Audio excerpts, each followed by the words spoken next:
Hello बच्चों, welcome to next प्रा। आज हम बात करेंगे नेक्स्ट कुछ क्वेश्चंस और एक सैम्पल पेपर है केमिस्ट्री अनबॉक्स का, जो कि अच्छा है। इसको हम सॉल्व कर रहे हैं। और सबसे पहला है iron crystal nonahydrate is a very pale violet colour. तो अगर आप Fe3+ को पानी में डालते हो तो ये बना लेता है hexa coordinate complex FeH2O6+3 and this is pale violet in colour. अब देखो, इसमें धीरे धीरे हाइड्रोलिसिस भी होता है। ये पानी जो है इसके साथ यहाँ रिएक्ट करके ये बना लेता है FeH2O5 और Fe+3 है, OH पे -1 है, यहाँ कितना आ गया +2 प्लस वाटर। तो इसका हाइड्रोलिसिस है K1। अगर आप इसका सक्सेसिव हाइड्रोलिसिस कराओगे, हालांकि ये बहुत नेग्लिजिबल होता है, पर अब क्वेश्चन लिख रहा है तो अपन भी लिख रहे हैं। इसमें आपने ये करा दिया तो एक और H2O को आयोनाइज करा दो, H2O4 OH-2 और ये हो गया +3 -2 +1 प्लस H3O प्लस, ये क्या हो गया K2। और K2 फिर बहुत कम है किससे, K1 से बहुत कम है। ठीक है, कोई बात नहीं। ये जो स्पीशीज होती हैं कैसी होती हैं, ब्राउन होती हैं, है ना। तो सबसे पहला the brown colour is due to FeOH2n, ये बात सही है। Second, the violet colour is due to this one, ठीक है। एंड येलो कलर, अब इसमें देखो, अगर तुम क्या पास करते हो, HCl एक्सेस में पास करते हो तो ये बनाता है FeCl4-1 विच इज अगेन कैसा colour, yellow colour. So yellow color is due to FeCl4-, this is also true. Addition of nitric acid, अब देखो नाइट्रिक एसिड डालोगे तो नाइट्रिक एसिड क्या देगा, नाइट्रिक एसिड देगा H+, and due to the common ion effect this equilibrium will shift backward, तो colour will become violet, this is true. C option, addition of HNO3 shift the equilibrium to right, नहीं ये right नहीं जाएगा, ये actually कहाँ जाएगा, left, due to common ion effect, so D is wrong. तो correct answer for this question is ABCD। Next आ जाओ, इन द हैलोफॉर्म रिएक्शन। अब ये हैलोफॉर्म का क्वेश्चन है, आपसे कह रहा है कि यार अपन ने ट्राई हैलोजनेटेड ये है और इसका कराते हैं। तो सबसे पहले देखो, मैं आपको बता दूं इसमें इसका हैलोजनेशन कैसे होता है।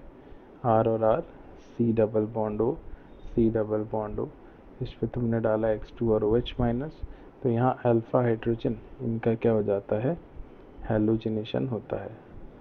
सबसे पहले ये X और X।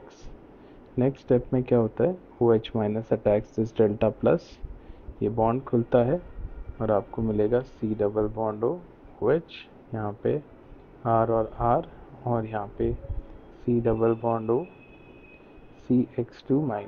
ये आयन क्यों लीव कर पाता है, क्योंकि बेटा CO का रेजोनेंस भी इसको हेल्प कर रहा है और 2X तो है ही के साथ ये कंसिडरेबल या ठीक ठाक बैक बॉन्डिंग कर सकता है। तो ये हो गया। नेक्स्ट स्टेप में you will have the acid base, तो यहाँ बनेगा O-, यहाँ पे R और R, और यहाँ पे वापस C double bond O CH(X3), है ना। और इसके बाद CH(X2), सॉरी, नेक्स्ट स्टेप में आ गया X2OH- हैलोजनेशन हो जाएगी, C डबल बॉन्ड O-, यहाँ पे R और R, और यहाँ पे C double bond O CH3, यहाँ पे फिर OH-, और अगर अगेन SN2TH स्टेप हो जाएगा तो आपको मिलेगा यहाँ पर ये C double bond O-, R और R, और यहाँ मिलेगा आपको C double bond O OH plus CH(X3) and this is haloform. ठीक है, तो इसमें ये तो दे ही रहा है हैलोफॉर्म, है ना। नेक्स्ट ये वाला, तो इसको ये ऑक्सीडाइज कर देगा किस में, आपको पता है ये वीक ऑक्सीडाइजर्स होते हैं, ये जो आपके X2 और OH- है ना, ये वीक ऑक्सीडाइजर। ठीक है, तो ये इसको ऑक्सीडाइज करेंगे और फिर तुम क्या करोगे इसमें, जब तुम डालोगे OH- और X2 में, तो आपको यहाँ ऐसा कुछ मिल जाएगा, ये C डबल बॉन्ड O- या OH Me और Me प्लस CH(X3), तो ये भी दे देगा। इसका भी क्या होगा, ये भी हैलोफॉर्म दे देगा मज़े से, ये आपको यहाँ पर ये कर देगा और CO- प्लस CH(X3), तो ये तीनों हैलोफॉर्म देंगे। कौन कौन से, P, R और S। Q में बेटा, क्योंकि यहाँ एक्सट्रीम स्टेरिक हिंड्रेंस है, इस वजह से आपका क्या नहीं हो पाएगा, हैलोफॉर्म नहीं हो पाएगा। मतलब आप चाहो तो इसमें थोड़ा बहुत क्या करा सकते हो, तुमने मान लो CH3 तो हो गया, ये तो तुमने कर दिया फिर भी रुला के, पर अगले स्टेप में OH माइनस है ना, वो यहाँ अटैक नहीं कर पाएगा। कारण वो इसलिए अटैक नहीं कर पाएगा क्योंकि यहाँ पे एक्सट्रीम क्या है, स्टीयरिक हिंड्रेंस। तो हेलोजिनेशन भी मुश्किल है यहाँ पे, बट करा भी दोगे या तुमने बहुत कम हेलोजिनेशन होगा, इसमें हुआ भी तो एक्सट्रीम स्टीयरिक हिंड्रेंस के कारण attack is very less here. और ऐसा एक केस भी होता है हाइड्रोलिसिस ऑफ एस्टर में, जो भी हम पढ़ाते हैं, है ना। और इस पे मैंने एक क्वेश्चन भी बनाया हुआ, तुम देख लेना, NSCC ओलंपियाड में क्वेश्चन आया हुआ है, कौन सा बॉन्ड तुड़ू करके नेक्स्ट की प्लेलिस्ट में है। एनीवेज वहाँ देख लेना अगर करोगे तो, क्यों हेलोफॉर्म नहीं देता है। तो आंसर आ गया PRS will take part in haloform, Q will not take part in iodoform reaction, है ना। तो ये सही है, उसमें आयोडोफॉर्म की स्पेसिफिकली बात हो रही है, तो तुम्हें पता है ट्राई हेलोजिनेशन भी मुश्किल है क्योंकि यहाँ पे I2 को अटैक करना इसके लिए बहुत मुश्किल है due to steric factor, iodoform की बात करें तो। नेक्स्ट आ जाओ, the energy required to remove an electron from a gaseous species. तो सेकेंड आई ऑफ He, बेटा He में से एक इलेक्ट्रॉन निकालोगे क्या बनेगा, He प्लस, ये क्या है इसकी I1, और He प्लस में से एक और इलेक्ट्रॉन निकालोगे तो क्या बनेगा, He plus 2। This is single electronic species, तो इस पर बोर मॉडल लग जाएगा। तो I क्या हो जाएगा 4 इंटू 13.6 CV, और हाइड्रोजन तो है ही सिंगल इलेक्ट्रॉनिक स्पीशीज, इसका I क्या होगा, इसका I होगा 13.6 electron volt. So second I of He is 4 times that of, ठीक है। नेक्स्ट है second I of He minus is much less than first I of H atom. तो first I of H atom ये है बेटा, H minus का first I होगा ये, और H माइनस का सेकेंड I होगा ये। तो ये तो इफेक्टिवली सेम प्रोसेस है, हटा दो इसको। इसके बाद I's ऑफ LiNa तो बेटा Li छोटा होता है, Na बड़ा होता है, K बड़ा होता है, तो जैसे जैसे एटम बड़ा होगा I कम होगी, तो ये करेक्ट I का ऑर्डर होगा। The I's of LiNa follows the order Li ज़्यादा फिर Na फिर K, दिस इज ट्रू। उसके बाद the first I's of FNE and Na। तो देखो यहाँ पर इस तरीके से है, Li B BCNOFNE LiNa। तो F और Ne में Ne की आई तो सबसे ज़्यादा है क्योंकि इनर्ट गैस है, 2s2p6 कॉन्फ़िगरेशन फील्ड है, तो Ne की I is higher than F। और Na की आई तो काफ़ी कम होगी क्योंकि Na से सबसे बड़ा है, मेटल है। तो आई का ऑर्डर होगा Ne फिर F फिर Na, Ne फिर F फिर Na, ये नहीं होना चाहिए। तो correct answer is A and C। Next question है the triple point of ammonia. चलो अमोनिया का फेज डायग्राम का सवाल है, इसको अपन बना लेते हैं। ये P है बेटा, ये T है, और ये ट्रिपल पॉइंट है तुम्हारा कितना, ये आ गया 0.006 बार पे। ये ट्रिपल पॉइंट है कितना, 195.4। और अगर मैं इसको 1 ATM लेके जाऊँ तो इसका जो मेल्टिंग पॉइंट आ रहा है ये आ रहा है 195.42, 195.42 ये आ रहा है, ठीक है। तो ये थोड़ा सा ज़्यादा आ रहा है, इस तरीके से अपन इसको लेके जाते हैं। हाँ मतलब ये रफ डायग्राम बना रहा हूँ मैं, ये सॉलिड है, ये लिक्विड है, ये गैस है, ठीक है। अब ये कह रहा है solid ammonia is denser then liquid ammonia. तो सबसे पहले तुम चेक करो, अपन बोलते हैं ना जैसे NH3 सॉलिड से NH3 लिक्विड, तो डेल्टा H कौन सा लगता है यहाँ पे, इसमें डेल्टा H लगता है आपका डेल्टा H फ्यूशन, ठीक है। और अपन जानते हैं इक्विलिब्रियम पे Dg क्या होता है, minus STT plus VDP, Dg zero हो गया, तो dP बाई dt किसके बराबर हो जाएगा, ये हो जाएगा delta H by delta V। Delta S क्या हो जाएगा, delta H fusion by T fusion into delta V। Delta H is positive, T is positive, delta V is also positive, क्योंकि जो प्रेशर है ना उसके साथ आपका टेम्परेचर देखो, 0.006 से 1 ATM प्रेशर किया तो इक्विलिब्रियम टेम्परेचर भी बढ़ गया है 195.4 से 195.42। तो आप कह सकते हो डेल्टा भी पॉजिटिव रहा होगा, तभी dp/dt भी पॉजिटिव स्लोप आएगा। और डेल्टा भी पॉजिटिव है मतलब VnH3 liquid is greater than VnH3 solid. इसका मतलब density of NH3 liquid is less than density of NH3 solid. भाई जो ज़्यादा डेंस है उसकी वॉल्यूम कम होगी, तो ये बात सही है, solid ammonia is denser then liquid ammonia. Next ammonia vapour cannot, अब देखो इसमें प्रेशर कुछ नहीं किया, तो मैं मान रहा हूँ कि प्रेशर इज नॉट फिक्स्ड, ठीक है, जो क्वेश्चन की लैंग्वेज है। Ammonia vapour cannot coexist with liquid ammonia, ammonia vapour cannot coexist with liquid ammonia at 195.5। तो बेटा 195.5 पे कोई ना कोई प्रेशर तो होगा ना जिसपे कौन एग्जिस्ट कर जाए, 195.5 पे कोई ना कोई प्रेशर तो है ही ना जिसपे लिक्विड और गैस इक्विलिब्रियम बना ले, तो इट कैन कोएग्जिस्ट, ऐसा कुछ नहीं है।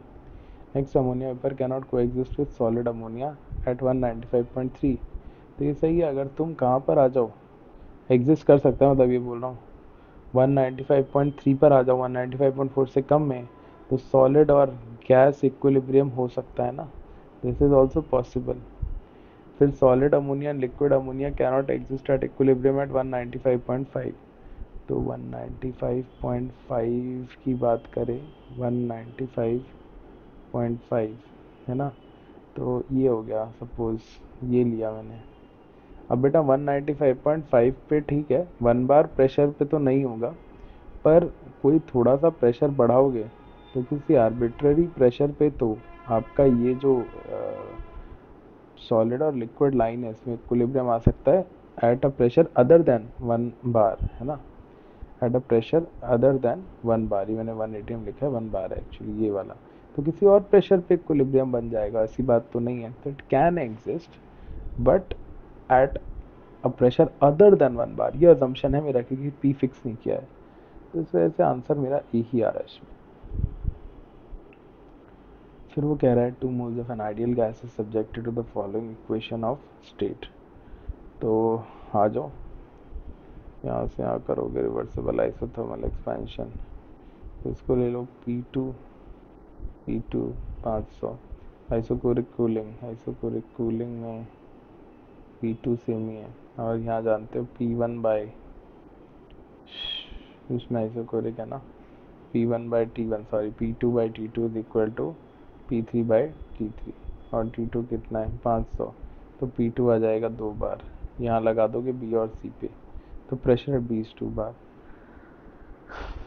टेम्परेचर एट D, तो D के टेम्परेचर के लिए बेटा क्या करोगे, D के टेम्परेचर के लिए सॉल्व करो स्टेज पर, du equal to DQ plus DW, ये 0 हो जाएगा, du क्या हो जाएगा N CVM, T final minus T initial equal to minus P external into, कुछ नहीं लिखा तो P एक्सटर्नल ही मैं P फाइनल के बराबर मान रहा हूँ, P external into V2 minus V1, V2 को लिख सकता हूँ nRT2 by P2 minus nRT1 bye P1, और इसको सॉल्व करोगे तो हाँ अपना T कितना आ रहा है 450 kelvin, you have to just solve this.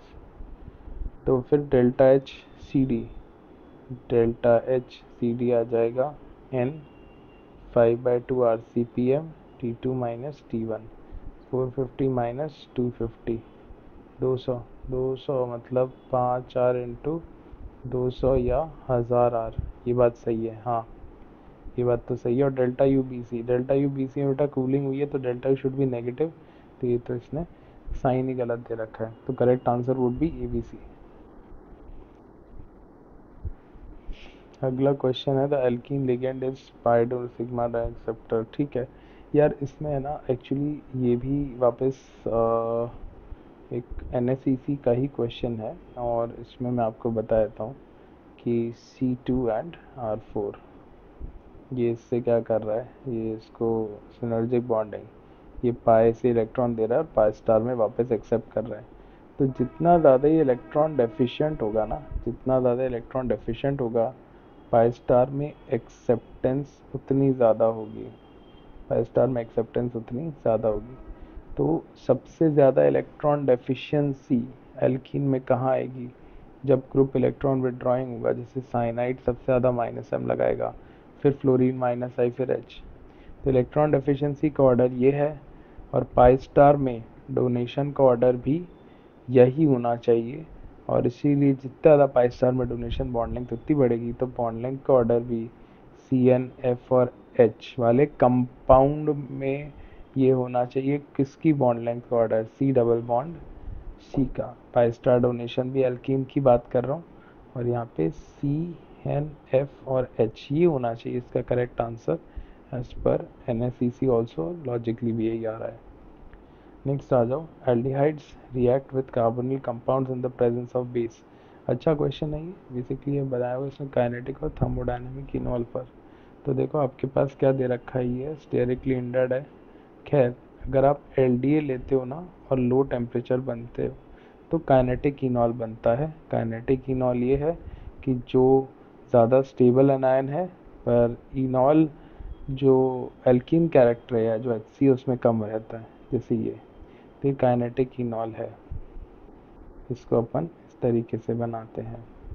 और दूसरा होता है थर्मोडायनेमिक इनॉल। अगर मैं यहाँ से H हटा दूँ तो मेरे को ऐसे मिलेगा,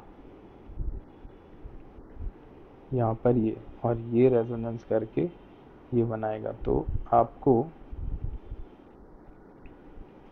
ये बेटर इनॉल है क्योंकि इसमें HC ज़्यादा है। तो इसे हम कहते हैं कौन सा इनॉल? थर्मोडायनेमिक। इसे हम कहते हैं काइनेटिक। काइनेटिक इनॉल फास्टर बनेगा, क्यों? क्योंकि एनायन की स्टेबिलिटी क्या है? इस एनायन की जो स्टेबिलिटी है वो ज़्यादा है। इस एनायन की स्टेबिलिटी कम है तो इनिशियली रेट्स कम है, बट फाइनली इनॉल ज़्यादा स्टेबल है ड्यू टू HC, से कहते हैं थर्मो। तो ये रूम टेम्परेचर पे अच्छा बनता है, और ये लो टेम्परेचर पे स्टेरिकली हिंडर्ड के केस में काइनेटिक बनेगा। तो अब तुम सोच लो, इसमें तुमने काइनेटिक इनॉल बनाया, मैं यही करता हूँ, है ना। तुमने इसमें लिया ये LDA at low temperature will form kinetic इनॉल। फिर तुमने क्या लिया? PH CHO, ये इधर गया, तो इसमें ये बन जाएगा C double bond O CH2 COH H और PH, ये हो गया। और अगर तुम TeA लोगे, हालांकि बल्कि बेस है बट बहुत ज़्यादा, मतलब ठीक ठाक बल्कि है ही बल्कि, बट रूम टेम्परेचर पे it will form thermodynamic enol, मतलब काइनेटिक बनेगा, then it will convert to thermodynamic because you are giving it energy. तो टी जो आपका बी है सेकंड वाले में, तुम ये वाला इनॉल बनाओ और इसकी रिएक्शन किस पे एडिशन करा दो? PHCHO, ये एडिशन करा दो, तुम्हें मिलेगा PHCOH, यहाँ पे C डबल बॉन्ड O और CH3। अब देख लो यार क्या बन रहा है, क्या पूछा फर्स्ट एंड सेकेंड?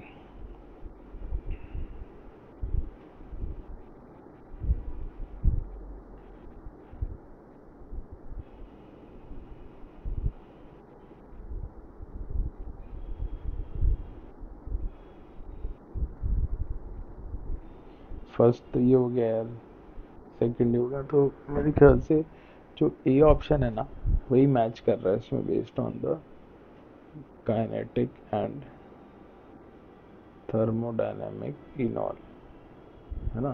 तो the answer should be first and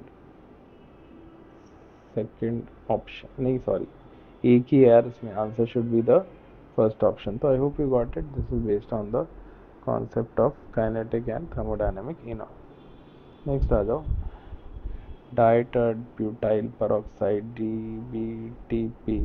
चलो, तो इसको डाला तुमने, इसको मैं ए ले रहा हूँ, ये क्या बना रहे? 2B+C, और इनिशियल प्रेशर P0 और टोटल प्रेशर PT। तो P0 T बराबर 0 पे, T बराबर T पे P0 - X 2X और X, P0 + 2X equal to PT, X equal to PT minus P0/2।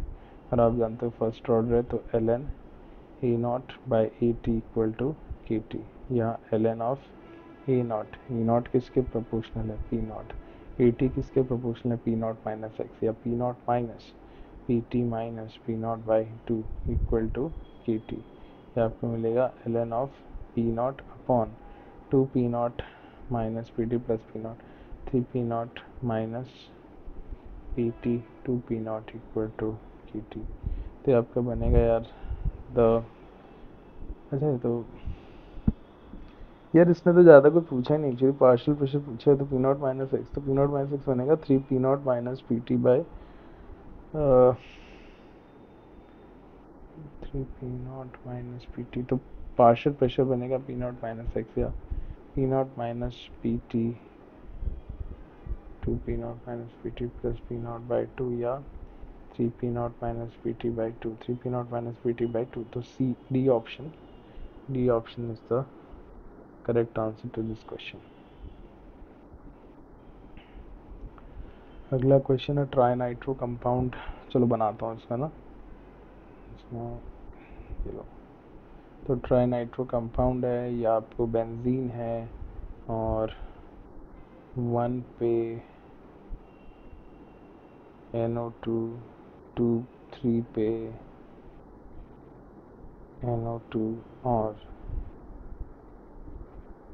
ये दे रखा है तुम्हें, ठीक है, NO2, तो 1 3 5 4 nitrophenyl benzene on complete reaction with SnNHCl, तो बेटा SnHCl डालोगे तो यहाँ पर तुम्हें मिलेगा PH NH2, फिर यहाँ पर इसको बनाने में बड़ा जोर आता है यार, इसको ये बना लो, ये NH2, और ये वाला कर लो,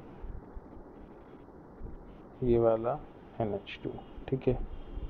अब ये कह रहा है with an excess of SnHCl you made a product NaNO2HCl। अब देखो जैसे ही तुम इसमें NaNO2HCl डालोगे ना, इसका डायजोटाइजेशन हो जाएगा, और थोड़ा इधर करता हूँ,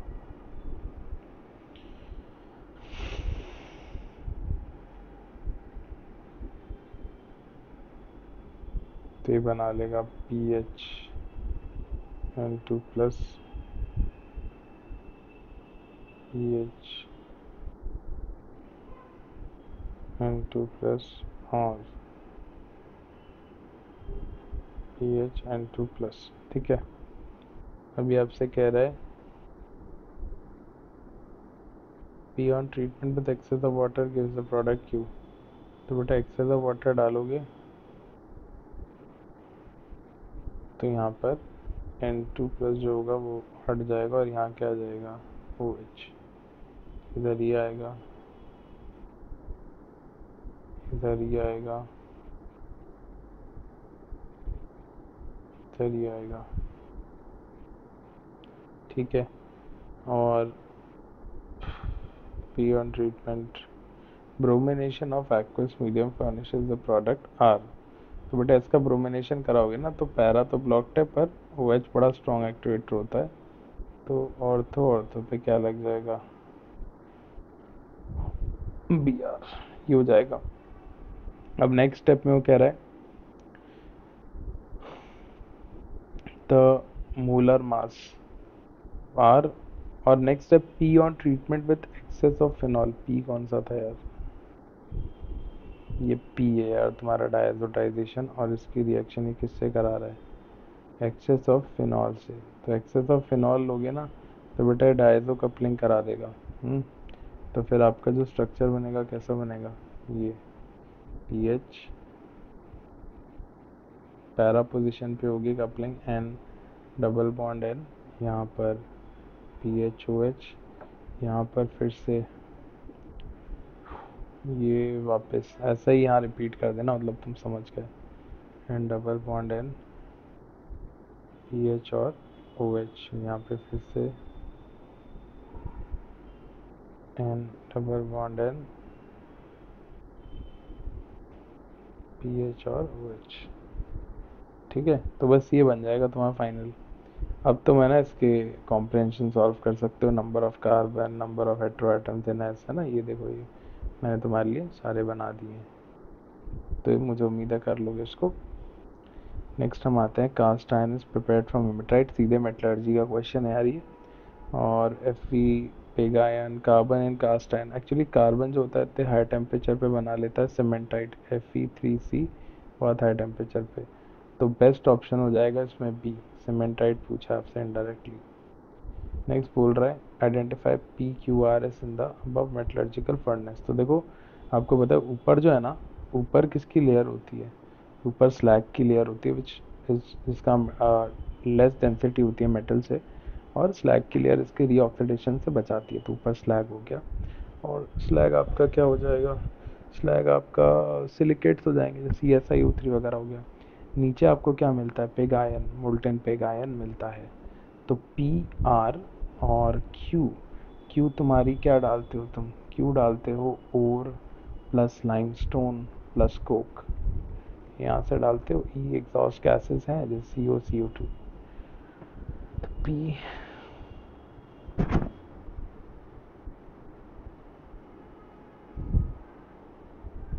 तो इसमें ऑप्शन होगा ओर लाइमस्टोन एंड कोक, और ये होगा स्लैग कास्ट आयरन C1CO2, है ना। तो कर लोगे इसको, इसके अंदर देखो मैंने सारे बता दिए। और यहाँ पर आपका जो हो जाएगा वापस से,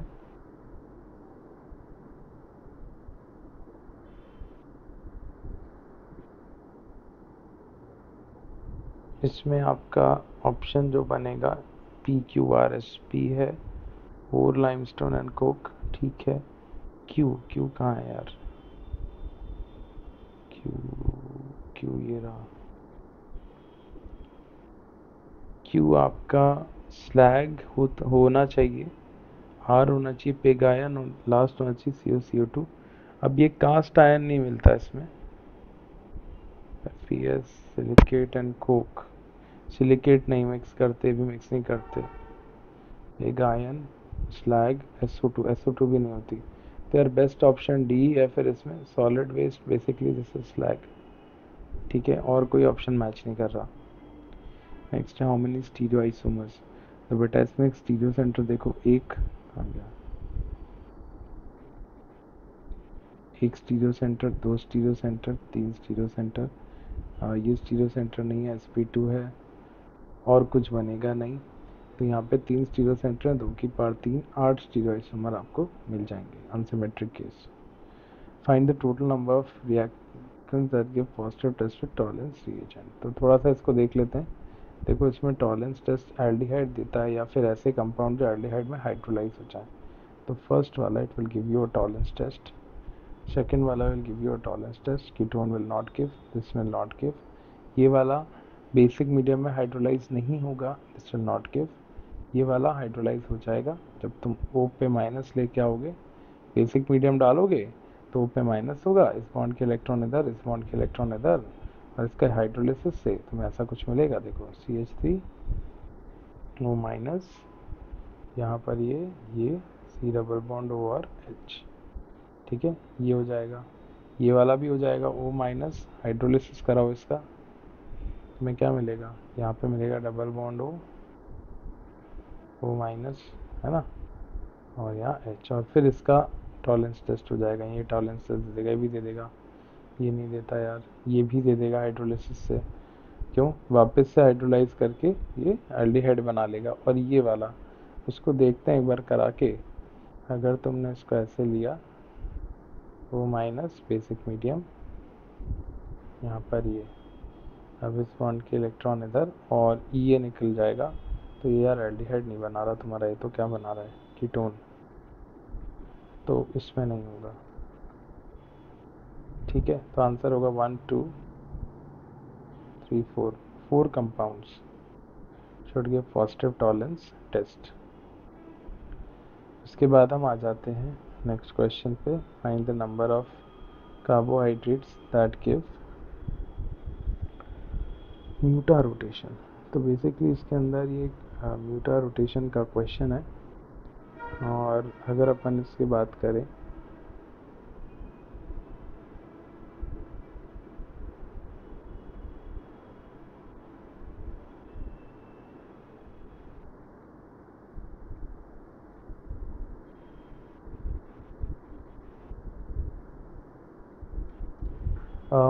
तो इसके अंदर अगर अपन बात करें यार, एक बार ऊपर वाले में answer is 5, I am sorry answer is not 4।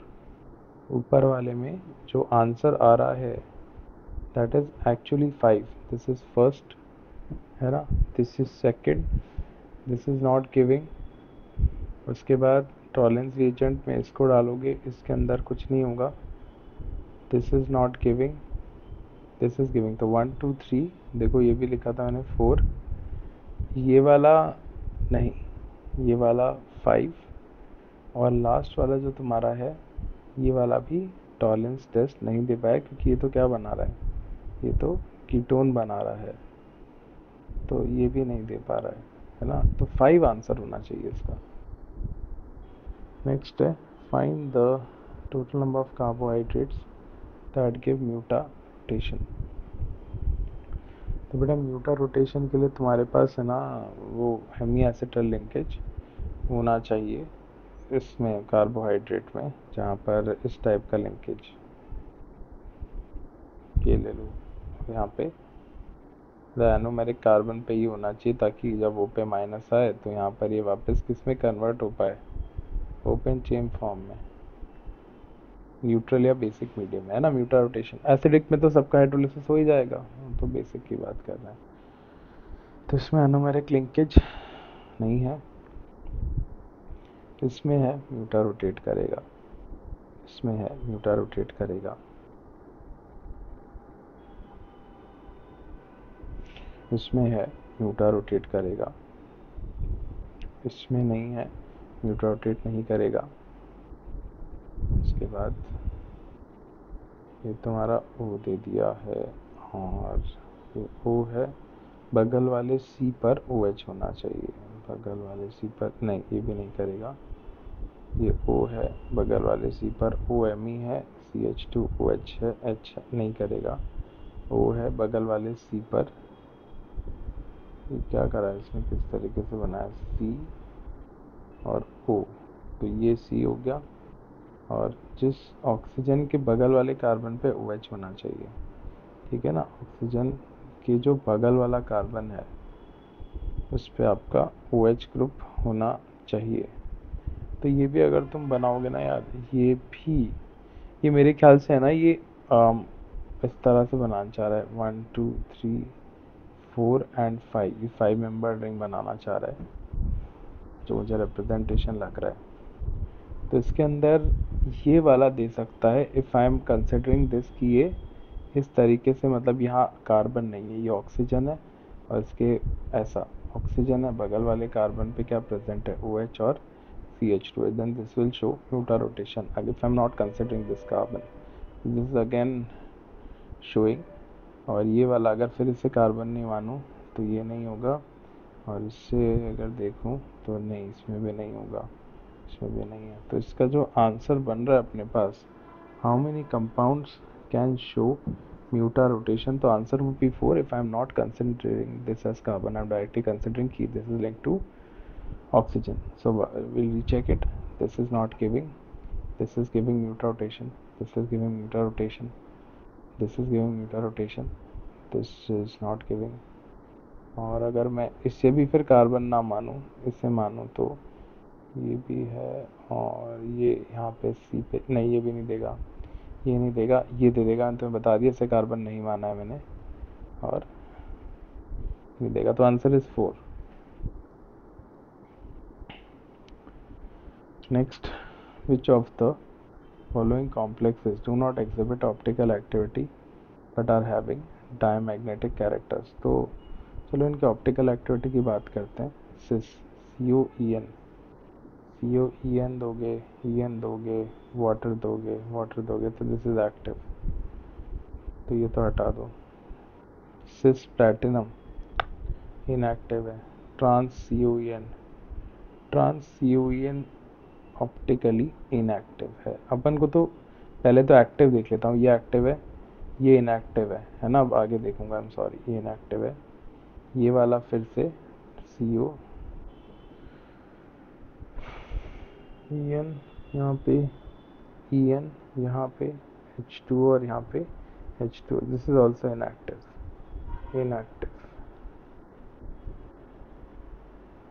NiCO4 inactive, cis inactive, ZnGLY zinc glycinate।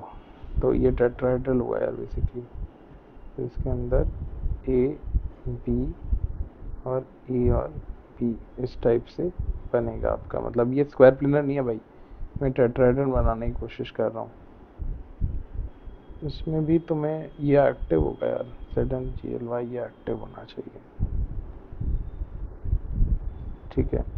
तो इनएक्टिव और डायमैग्नेटिक, तो यहाँ देख लो ज़रा PT NiPd it is D8 है ना, तो this is inactive and diamagnetic. तो पहला तो ये हो गया ए ऑप्शन, उसके बाद ये वाला CO+3 D6, हाँ इनएक्टिव एंड डायमैग्नेटिक सही है।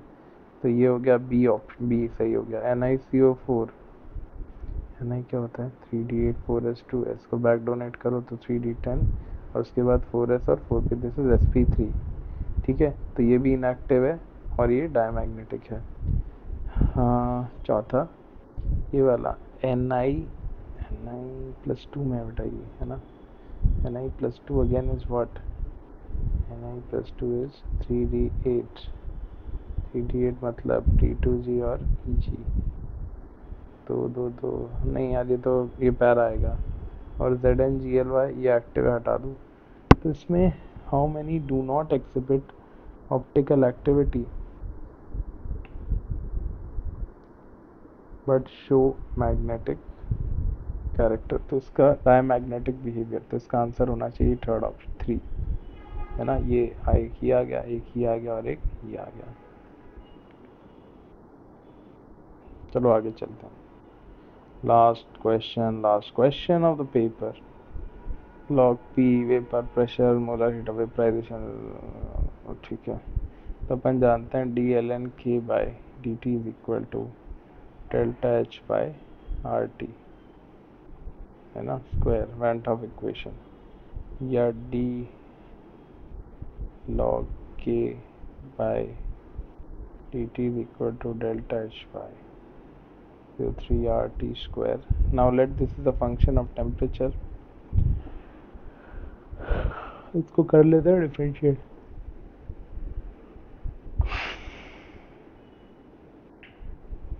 तो अब आप क्या करोगे, इसको इंटीग्रेट कर दो, तो d log k इसका इंटीग्रेशन हो जाएगा, ये आ जाएगा delta H/2.303 RT square dot dt, where delta H is again a function of temperature। तो ये किस फॉर्म में आ जाएगा, इसको अपन डिफरेंशिएट ही कर लेते हैं आज, dln/k/dt। तो ये आप इसको ना डिफरेंशिएट करते हैं,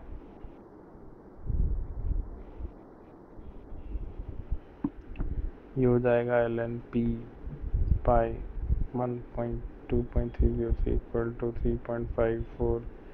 3.13 बाई टी है ना, 313.7 by T plus 1.4 ln t by 2.303। तो अब बस कर लो इसमें dln p बाई dt, क्योंकि यहाँ पे kp जो है ना बेटा वेपर प्रेशर में p स्टार के बराबर होगा, तो ये आ जाएगा, मतलब मैं तो रफली निकाल रहा हूँ यार, ये इसको ये ज़ीरो आ जाएगा, ये आ जाएगा वापस माइनस ये प्लस 313.7 बाई टी स्क्वायर और plus 1.4 by 2.303 into 1 by T, ये आ जाएगा।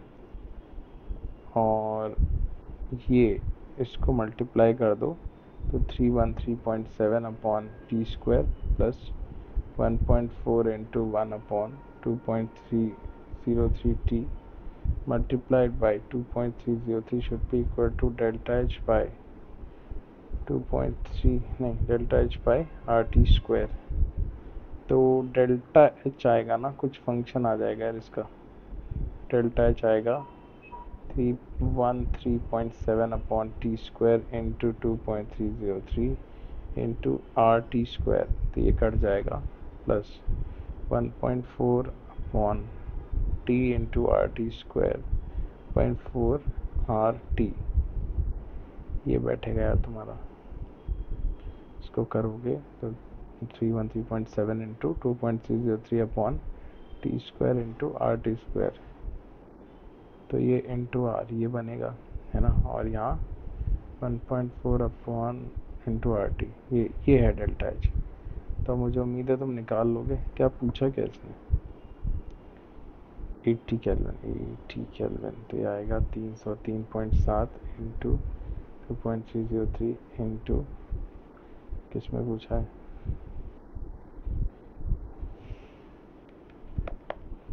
यार इसने जूल में पूछा है, किस में पूछा है बताया नहीं। कोई बात नहीं, मैं तो ये ले लेता हूँ। Plus 1.4 into 8.314 into 80। तो मैं इसको सॉल्व कर लेता हूँ, और कैलोरी में लोगे तो 2 ले लेना। जाएगा 313.7 इंटू 2.303 इंटू 2 जाएगा 1। इसको कैलोरी में निकाल रहा हूँ मैं। 1444.9 plus approx 1.4 into 2 into 2 into 80, ये आ गया 224। आएगा 1444.9 प्लस 224 1668। हाँ मतलब रफली मेरा यार 1668.9 आ रहा है, जो कि मैं थोड़ा अजम्पशन मार के, मतलब मैंने सारी वैल्यूज एग्जैक्ट ले लिया, मैंने राउंड ऑफ कर दिया है। ठीक है, तो ये मेरा आंसर आ रहा है राउंड ऑफ करके। बाकी एग्जैक्ट करोगे तो तरीका यही है। तो I hope you got this. Thank you very much. See you again.